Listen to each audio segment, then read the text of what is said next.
Okay అన్నా, ఇప్పుడు నీ పిల్లల కోసమే కదా ఇంత కష్టపడుతున్నావు నువ్వు. మరి ఇప్పుడు నీ పిల్లల కోసం నువ్వు ఇంత కష్టపడితే వాడు చక్కగా ఉంటే నీకు ఆనందం. వాడు చెడిపోయినాడు అనుకో నీకెట్టుంటుంది? ఎంత బాధ, నీ కడుపు మండదా? మరి దేవుడు కడుపు గడ మండుతుంది కనుక ఈ ఎండలు గడ మండుతున్నాయి. పాపం ఎప్పుడైతే పెరుగుతుందో నీకు అర్థమైందే. ఈ ఘోరాలు ఇవన్నీ కూడా నేరాలు జరుగుతుంటే వ్యభిచారాలు, అత్యాచారాలు, నరుక్కోవడము, చంపుకోవడము.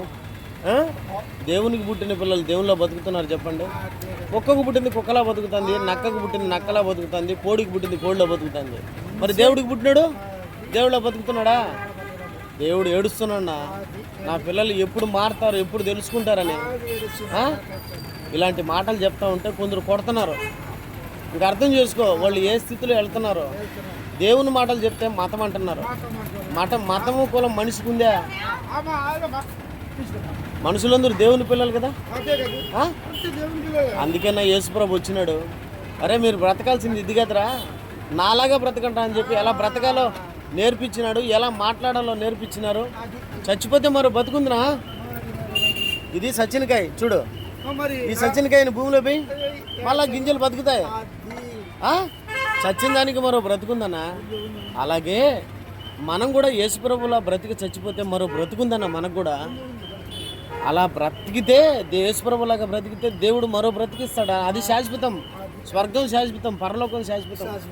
ఈడేముందినా, ఎంత సంపాదిస్తాము వదిలి వెళ్ళిపోవద్దు. రాజశేఖర రెడ్డి వదిలి వెళ్ళిపోవాలా, ఇందిరాగాంధీ వదిలిపోవాలా, జవహర్లాల్ నెహ్రూ వదిలిపోవాలా, ఎన్టీ రామారావు వదిలిపోవాలా, రేపు చంద్రబాబు కూడా వదలొద్దు, జగన్ వదలొద్దు. మరి వదిలిపోయే లోపల ఏం సంపాదించాల్సింది 4 రూపాయలు కదనా, నలుగురిని సంపాదించుకొని పోవాలా, మంచితనాన్ని సంపాదించుకొని పోవాలన్నా. అప్పుడు ఎండలు గాయవు, సరైన కాలానికి వర్షాలు పడతాయి, మనిషి ఆరోగ్యంగా ఉంటాడు. ఎందుకు ఈ హాస్పిటల్లో చూడ, హాస్పిటల్ ఏంది, ఎన్ని హాస్పిటల్ ఉన్నాయి? కుక్కకు హాస్పిటల్ ఉందా? పశువులకు, పక్షులకు వీటన్నిటికి హాస్పిటల్ ఉన్నాయి చెప్పు. వాటికి లేని హాస్పిటల్ మనకెందుకునా? నోరు లేని క్రూర మృగాలకు కోర్టులు లేవు, పోలీస్ స్టేషన్లు. మనకున్నాయండి అవే క్రూర మృగాలు. మనమా? నిజమే కదా నేను చెప్పే మాటలు. నువ్వు చెప్పు, నేను చెప్పేటి మంచి మాటలా? మంచి మాటలు కదా ఈ యేసుప్రభు చెప్పిన మాటలు. మంచిదన్నా, థ్యాంక్ యూ నా దేవుని మాట్లాడినందుకు.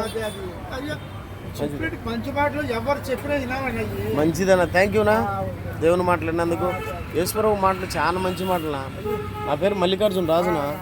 ఆయన మాటలు విన్న తర్వాత నా బ్రతుకు మార్చుకున్నాను, నా జీవితం మార్చుకున్నాను. చాలా మందిగా అనుకుంటారు పాపం మతం అని. మతం కాదు నా నేను మార్చుకున్నది, మనసు మార్చుకున్నాను.